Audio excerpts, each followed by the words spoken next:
is, there was no challenge in a weird way. I was just amazed that this filmmaker, Richard Linklater, wanted to make a movie about everyday people we don't usually see in movies. And that he could get financing because it is a film business, after all.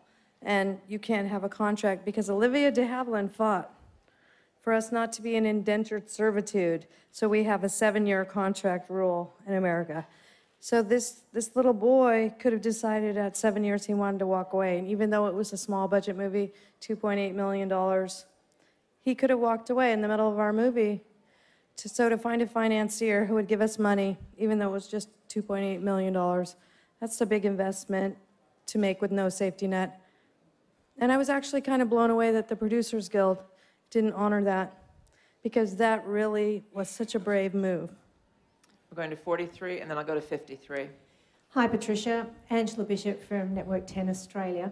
Congratulations on winning the award, and congratulations on an absolutely incredible speech.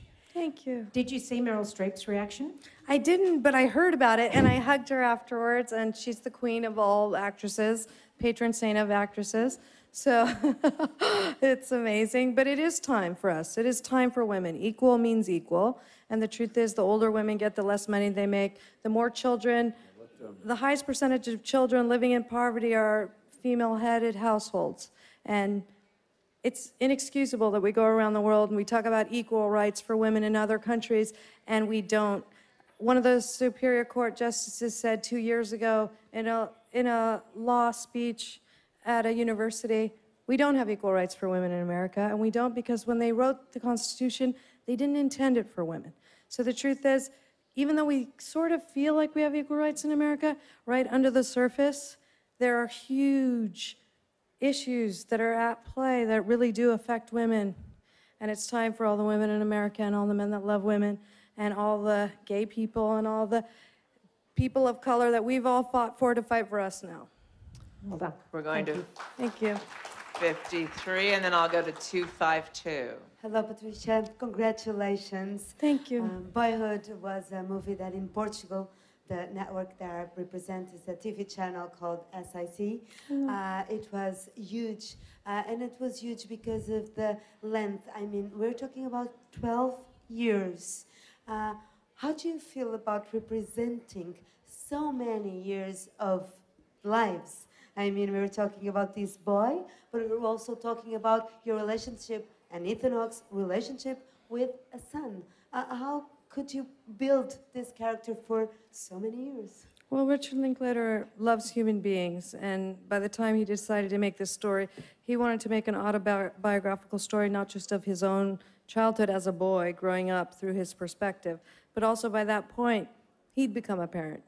And even though he judged his mom and his dad growing up, at the point that he was an adult and a parent, he realized how hard it was for his mom, how hard it was for his dad, how much they'd grown as people, and he wanted to show that whole picture. And my parents were already gone, and I felt like I always took my mom somewhat for granted. I always took my dad somewhat for granted. My dad had that same wild spirit Ethan's character had. He was kind of bisected between being free and being in a family. And I thought Ethan did such a beautiful job with that. And we all just thought about art in the same way. We're going to 252, and then I'm sorry, but I have to end it with 157 because they need her back in her seat.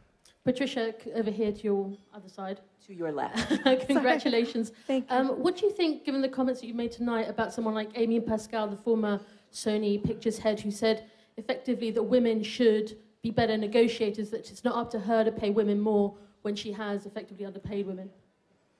Well, again, I think we need federal laws that are comprehensive. In different states, they've altogether thrown out the Fairness Voting Act. People think we have equal rights. We won't until we pass a constitutional amendment in the United States of America where we pass the ERA once and for all, and women have equal rights in America.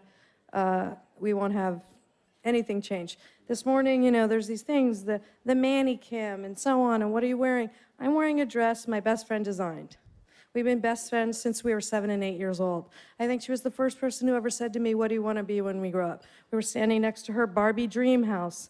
I made fun of her because she played with a Barbie, and my mom wouldn't let us have Barbies. She said, what do you want to be? And I said, I want to be an actor. What do you want to be? She said, I want to be in fashion. And she became a great fashion designer, and she designed my gown. So it's like wearing love. And we started an organization, givelove.org. And instead of getting a manicure, which I was supposed to do this morning for that dreaded Manicam, instead, I ended up trying to pull pictures because we started a sweepstakes this morning for our charity to do ecological sanitation in the world. Now, when I saw Harry Belafonte's picture up there, I remembered my mom. She was an equal rights activist.